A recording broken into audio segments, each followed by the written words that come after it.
আসসালামু আলাইকুম। কুয়েত ভিসার নতুন নিয়ম চালু হয়েছে। এটা এম্বাসি দ্বারা চালু করা হয়েছে। এর মাধ্যমে আশা করা হচ্ছে ভিসার জালিয়াতি যেটা ওইটা অনেকাংশে কমে আসবে এবং ভিসার দামও অনেকটা কমে আসবে এবং 2025 সালের যে অন্যান্য আপডেটগুলো আছে এগুলো জানিয়ে দেওয়া হবে এই ভিডিওর মাধ্যমে। তো মূল ভিডিওতে যাওয়ার আগে আপনাদের বলে নিচ্ছি, এরকম ইনফরমেটিভ ভিডিও, ভিসা সম্পর্কিত ইনফরমেটিভ ভিডিও আমার চ্যানেলে প্রতিদিনই আপলোড হচ্ছে। আপনারা যদি মিস না করতে চান তাহলে অবশ্যই চ্যানেলটা সাবস্ক্রাইব করে রেখে দিন। তো চলে যাচ্ছি মূল ভিডিওতে। মধ্যপ্রাচ্যের এই দেশে আপনারা জানেন কুয়েতে বাংলাদেশি লক্ষ লক্ষ শ্রমিক, অসংখ্য শ্রমিক কাজ করে থাকেন। শুধুমাত্র যে এখানে শ্রমিকরাই কাজ করে থাকেন এমনটা নয়, শ্রমিকরা তো রয়েছেনই। শ্রমিকদের যে ক্যাটাগরিগুলো রয়েছে এগুলো আপনাদের একটু বলে দেই।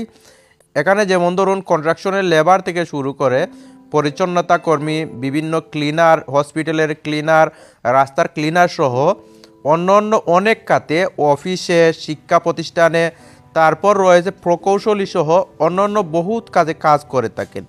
এর মাধ্যমে কিন্তু একটা প্রতারণাও চলতেছে। ভিসার যে প্রতারণাটা এটা আপনারা জানেন বহুদিন যাবৎ চলতেছে। বাংলাদেশি শ্রমিক যেতে হলে এটাকে বিশেষ অনুমোদন ছাড়া বাংলাদেশি শ্রমিকরা যেতে পারে না, যা আরবিতে বলা হয়ে থাকে লামারা। লামারা নামে এটা পরিচিত।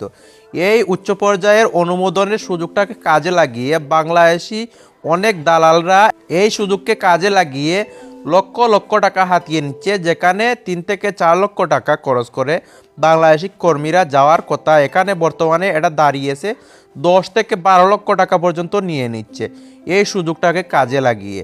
এ বিষয়ে যাওয়ার পর অনেক সময় দেখা যাচ্ছে তারা 18 নম্বর ভিসা, 20 নম্বর কাদেম ভিসা, ছোটো ছোটো কোম্পানির ভিসা পাচ্ছে, তার মধ্যেও বেতন অনেক কম। তারপর যাওয়ার পর দেখা যাচ্ছে মালিক পায় না, তারপর বেতন পায় না। এর কারণে এম্বাসি নতুন নিয়ম নিয়ে এসেছে। এটার মাধ্যমে আশা করা হচ্ছে জালিয়াতি কিছুটা হলেও কমবে।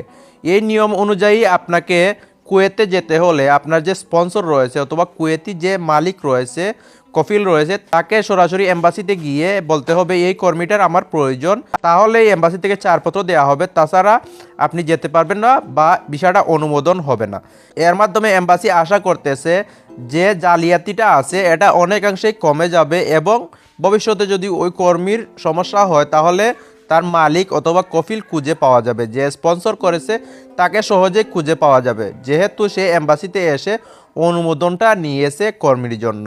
এবং প্রবাসীরাও, কুয়েত প্রবাসীরাও এটাকে স্বাগত জানিয়েছেন। তার কারণটা হচ্ছে অনেকেই বর্তমানে 10 থেকে 12 লক্ষ টাকা, যেই টাকা দিয়ে আপনি সেনজেনে ঢুকতে পারবেন, এই টাকা দিয়ে কুয়েতে যাচ্ছে মানুষ। কেন যাচ্ছে এটা আমি জানি না। আপনারা যদি প্রশ্ন করেন এই টাকা দিয়ে কেন কুয়েতে যাচ্ছে, এটা আমার মোটেই বোধগম্য নয়। এই টাকাটা দিয়ে কিন্তু যে কোনো সেনজেনের দেশে অনায়াসে প্রবেশ করা যাবে। তো এই টাকা দিয়ে কেন কুয়েত যাচ্ছে মানুষ, আমার এটা বোধগম্য হচ্ছে না। প্রবাসীরাও এটাকে স্বাগত জানিয়েছেন। তার কারণটা হচ্ছে অনেকেই প্রতারিত হচ্ছেন। বর্তমানে 10 থেকে 12 লক্ষ টাকা দিয়ে কুয়েতে প্রবেশ করতে হচ্ছে। এটা হচ্ছে ফ্রি ভিসার দাম। আর আপনি যদি কোম্পানিতে যেতে চান তাহলে আপনাকে মিনিমাম 8 লক্ষ টাকা খরচ করতে হবে। এটাই হচ্ছে বর্তমান কুয়েতের পরিস্থিতি। তো এত টাকা দিয়ে গিয়ে আপনি মালিক পাচ্ছেন না, কাজ পাচ্ছেন না, কাজ পেলে বেতন পাচ্ছেন না। তো এই যে পরিস্থিতিটা, তারপর ভিসা রিনিউর যে ব্যাপারটা আছে এটা করতে গেলেও এই যে স্যালারিটা আছে ওই স্যালারি দিয়ে আপনি 2 বছর পর ভিসা রিনিউ করতে যাবেন, তার মধ্যেও কিন্তু অত্যন্ত একটা ঝামেলা। তার কারণটা হচ্ছে এই টাকা আপনি 2 বছরে উঠাতেই পারেন নাই, তারপরে আবার ভিসা রিনিউ করতে হচ্ছে।